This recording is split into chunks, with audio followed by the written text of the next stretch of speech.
Assalamu alaikum students. Today the topic that we are going to discuss is the types of motion. In the previous lecture we have studied कि motion क्या होता है. Simple simple words में हम अगर motion को define करें कि जब भी कोई बॉडी एक जगह से दूसरी जगह मूव कर रही है, अपनी जगह चेंज कर रही है, अपनी पोजीशन चेंज कर रही है with respect to some other thing, some other observer, तो क्या हो गया, हम कहेंगे it is in the state of motion if it is changing its position. तो अगर हम इस लिहाज से देखें तो हमें महसूस होता है कि इस दुनिया में तो हर चीज़ ही फिर मोशन में है, बिकॉज ये जो हमारी अर्थ है, अर्थ ही मूव कर रही है। तो इसका मतलब ये हुआ कि जो हमारी अर्थ के अंदर जितनी भी तमाम चीजें मौजूद हैं वो सब मोशन में है, राइट। सिमिलरली इफ वी सी कि जो जितने भी प्लैनेट्स हैं वो भी सारे मूव कर रहे हैं, वो भी मोशन में है। फिर अगर हम देखें गैलेक्सीज हैं, स्टार्स हैं, या जो भी चीजें हैं वो सब के सब मूव कर रहे हैं, दे आर मूविंग।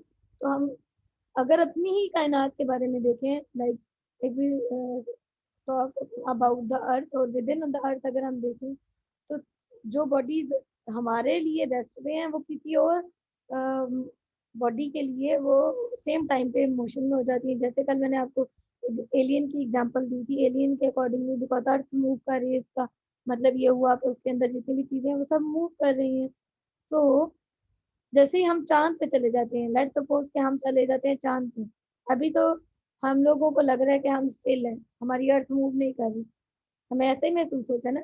हम लोग तो अपने रूम में बैठे हुए हैं, हमें अर्थ मूव होती हुई नजर नहीं आ रही, ना हमें महसूस हो रही है। लेकिन अगर हम चले जाएं मून के ऊपर और हम वहां पे जाके कुछ बहुत ही ज्यादा टेलीस्कोप लगा के और बहुत अच्छे से फोकस करके हम देखें कि हम अर्थ के अंदर जो पर्सन बैठे हुए हैं वो सब आपको लगेंगे कि वो मूव कर रहे हैं। क्यों? क्योंकि वो अर्थ मूव कर रही है। तो हम कह सकते हैं कि इस दुनिया में जितनी भी चीजें हैं वो सारी की सारी मोशन के अंदर मोशन में है, ठीक है। Everything is moving. तो अब मूव कर रहे हैं तो वो किसी ना किसी तरह तो मूव करेंगे ना। तो अगर वो स्ट्रेट पाथ में मूव कर रहे हैं तो हम लोगों ने उसको एक अलग कैटेगरी बना दी उसकी। अगर वो अपने एक्सिस के अकॉर्डिंगली वो मूव कर रहे हैं, हम लोगों ने उसकी अलग एक टाइप बना दी। और अगर वो अपनी पोजीशन बार बार पीरियोडिकली चेंज कर रहे हैं एक खास तरीके से, एक पैटर्न के साथ अपना मोशन को रिपीट कर रहे हैं, तो इसका मतलब ये हुआ कि पीरियोडिक मोशन हुआ, यानी वाइब्रेटरी मोशन। तो आज हम बच्चों vibratory sorry types of motion discuss करने वाले हैं। तो पहले बहुत आसान और सिंपल बात से शुरू करते हैं। जैसे कि अगर हम देखें, if the body is moving in a linear path, ये है बॉल, ये बॉल रोल होके यहाँ से ए पॉइंट से आ गई बी पॉइंट के ऊपर, तो ये इसने मोशन किया, मतलब यहाँ से मूव करी, यहाँ पे आई, तो we can say the ball is in motion. और कौन सी टाइप है मोशन की? मोशन की टाइप है ये लीनियर। लीनियर मतलब according to the straight path, बिल्कुल स्ट्रेट पाथ को फॉलो करते हुए ये मूव करेगी। तो वी कैन से कि ये लीनियरली मूव कर रही है, it is following the straight path.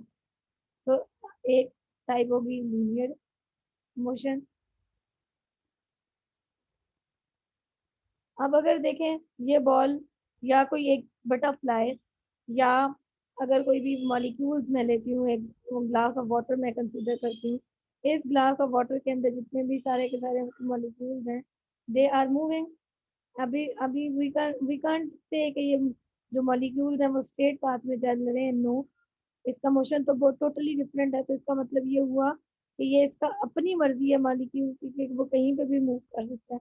तो हम कह सकते हैं कि दे आर मूविंग रैंडमली। तो यहाँ पे एक और टाइम आ गई मोशन की, that is random motion. Similarly अगर हम देखें कि बॉडी मूव कर रही है, एक सर्कुलर पाथ को फॉलो कर रही है, जैसे कि एक पर्सन है, बच्चा है, उसने अपने हाथ में थ्रेड लिया हुआ, थ्रेड को बांधा हुआ है, थ्रेड के साथ एक स्टोन को बांधा हुआ है, और वो खड़ा होके उसको यूं सर्कुलर में पाथ में इसको मूव कर रहा है। तो इसका मतलब ये हुआ कि ये सर्कुलर मोशन ये भी एक टाइप बन गई। ठीक है, अब ये जो तीनों टाइप्स है ना, इसको हम कैटेगराइज करते हैं, we combine these types as translatory motion.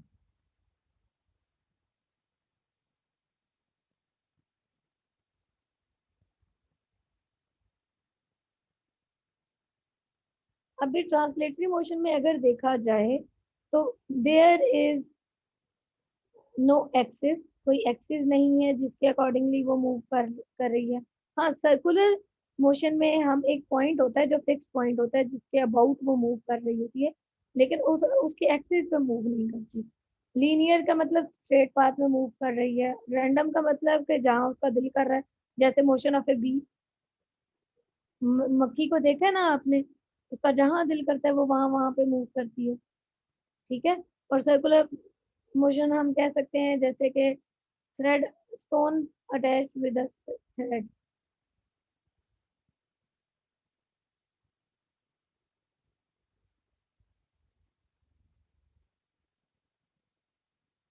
So the first category जिसको हमने स्टडी किया है, number one we can say is translatory motion, right. Now we are going towards the brief definition of translatory motion. Translatory motion वो वाला motion है या वो type of motion है जिसमें बॉडी एक एक लाइन के अकॉर्डिंगली मूव करती है विदाउट रोटेशन। लाइन आपके पास स्ट्रेट भी हो सकती है, लाइन आपके पास कर्व भी हो सकती है। जैसे कि इस केस में ये लाइन क्या है, कर्व्ड लाइन है ना। ठीक है, तो हम इसकी ट्रांसलेटरी मोशन की अगर मैं यहाँ डेफिनेशन लिखूँ, translatory motion, how can we define translatory motion?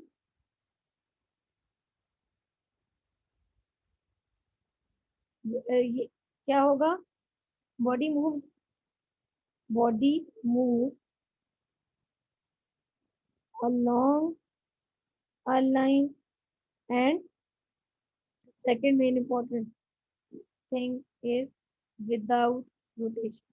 इसमें कोई भी रोटेशन नहीं होगी, बॉडी सीधा मूव करेगी या कर्व।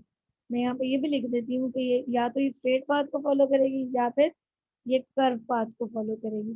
कर्व पाथ को फॉलो करेगी इट मीन वो सर्कुलर मोशन होगा, अगर स्ट्रेट पाथ को फॉलो करेगी तो वो लीनियर मोशन होगा। ठीक है, जैसे कि अभी हम लोग लेट सपोज मैं देखती हूँ कि जो भी बैलून है जो हमारे पास होता है, जिस जब हम हवा में उड़ाते हैं, तो जहाँ जहाँ पे बालून बैलून जो है वो मूव कर रहा होता है एयर के साथ, तो रैंडम मोशन होता है उसका, कोई खास एक स्ट्रेट लाइन में मूव नहीं करता, उसके अपने जहाँ पे उसका दिल करता है वो वहां पे मूव करता है।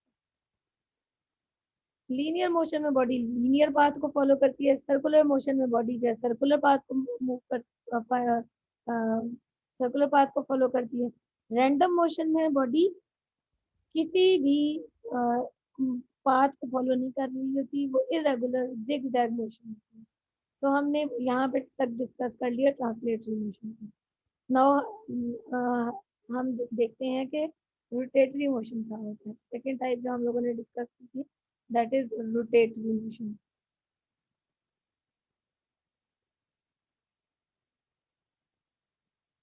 रोटेटरी मोशन जैसे कि आपको नाम से नजर आ रहा है, जाहिर हो रहा है कि यहाँ पे क्या होगा, इट इन्वॉल्व रोटेशन। यहाँ पे बॉडी रोटेट होगी और स्पिन होगी, तो हम कह सकते हैं the spinning motion of a body about its axis is called rotatory motion. Spinning motion of a body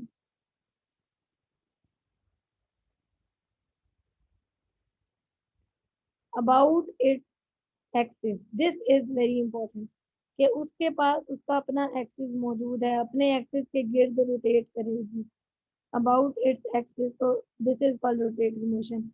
For example, if I just give you, if I give you the example of the steering wheel.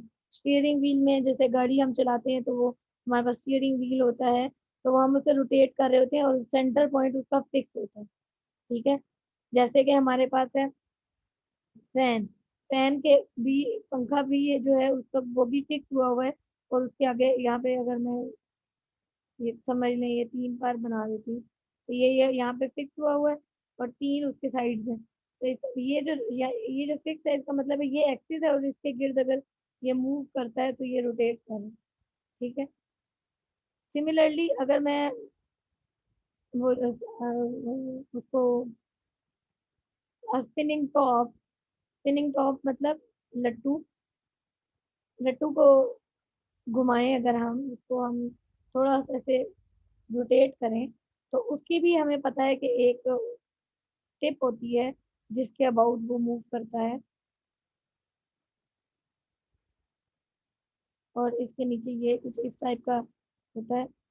मेरी drawing जरा अच्छी नहीं है। लट्टू तो आप सब लोगों ने देखा होगा। तो हमें पता है कि अगर हम उसको थोड़ा सा यूं घुमाते हैं तो वो अपने एक्सिस पे रोटेट करना शुरू कर देता है। सो रोटेटरी मोशन में आपने बस ये बात याद रखनी है कि एक्सिस के अबाउट उसका मोशन होना जरूरी है। Spin motion about its axis, जैसे कि main example the earth rotates about around the sun. Earth कहाँ पे रोटेट करती है? Rotatory motion of the earth, it is the main example of rotatory motion. फिर मैंने आपको एग्जांपल दी स्टीयरिंग व्हील की, फिर मैंने आपको स्पिनिंग टॉप की एग्जांपल दी, फिर मैंने आपको फैन की एग्जांपल दी।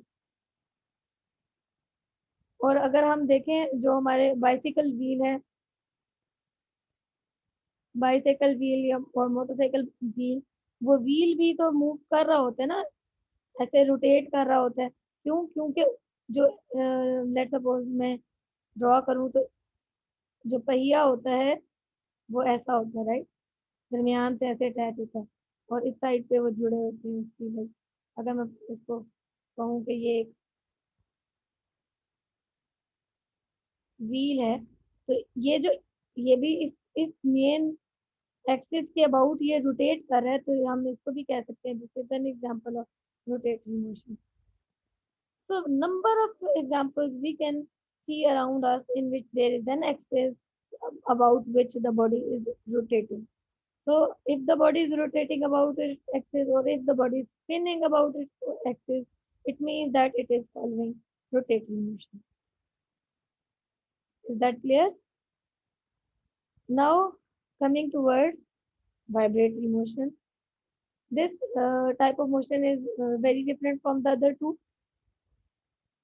ये बहुत डिफरेंट है दूसरी से जो हम लोगों ने पढ़ी है। वाइब्रेटरी मोशन की अगर हम बात करते हैं तो वाइब्रेटरी मोशन में देखें, हम सब जानते हैं वाइब्रेटरी मोशन वाइब्रेशन से निकला है। वाइब्रेशन वाइब्रेशन अब वाइब्रेशन क्या होती है? सिंपली हम कह सकते हैं ऑसिलेशन। अब ऑसिलेशन भी हमें नहीं पता भाई ऑसिलेशन क्या होती है, यानी टू एंड फ्रो मोशन। अभी हमें ये भी नहीं पता कि टू एंड फ्रो मोशन क्या होता है। हम इसको कह सकते हैं पीरियोडिक मोशन।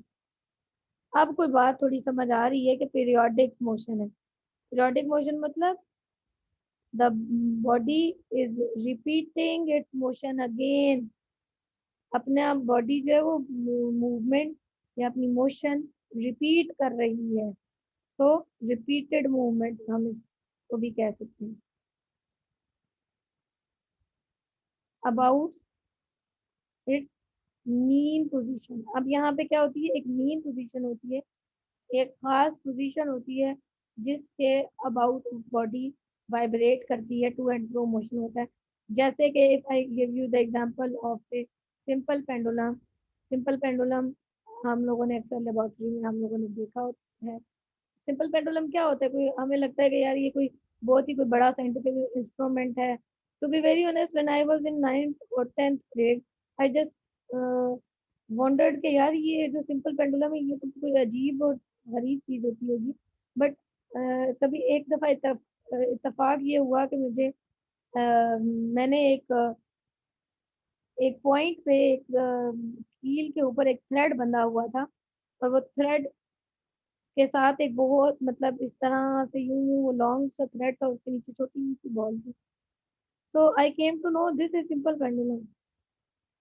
मैं हैरान हुई कि ये कैसा हो सकता है। मैं तो सोची थी ये सिंपल पेंडुलम तो बहुत ही अजीबो गरीब सी चीज होगी कि हमेशा हम लोग इसके बारे में एक एक चैप्टर पूरा फिजिक्स में तो सिंपल पेंडुलम के बारे में बहुत ज़्यादा होता है और ये पढ़ना ज़रूरी होता है।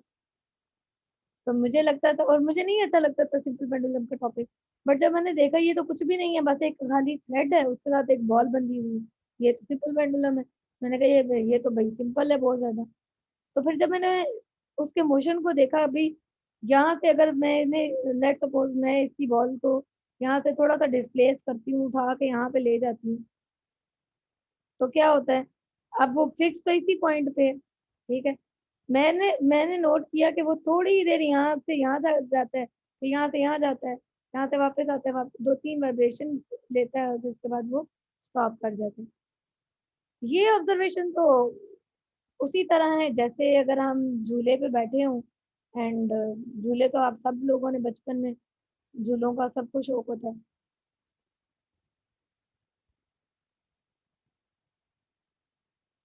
अगर मैं कहूँ कि ये एक बच्चे, दो बच्चे झूले पे बैठे हुए हैं और वो क्या नाम है, झूले झूल रहे हैं, तो मैं ये भी तो कह सकती हूँ कि ये वाइब्रेटरी मोशन है।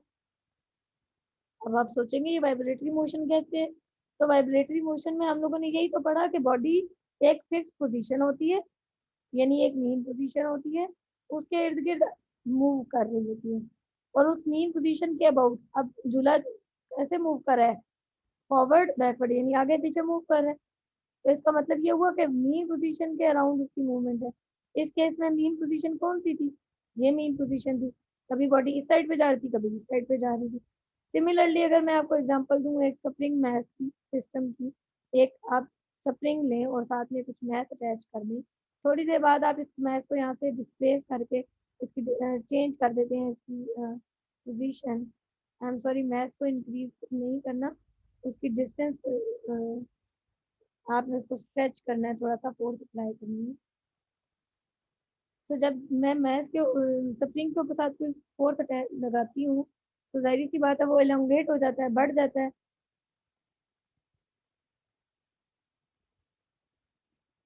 तो जब ये इंक्रीज हो जाएगा,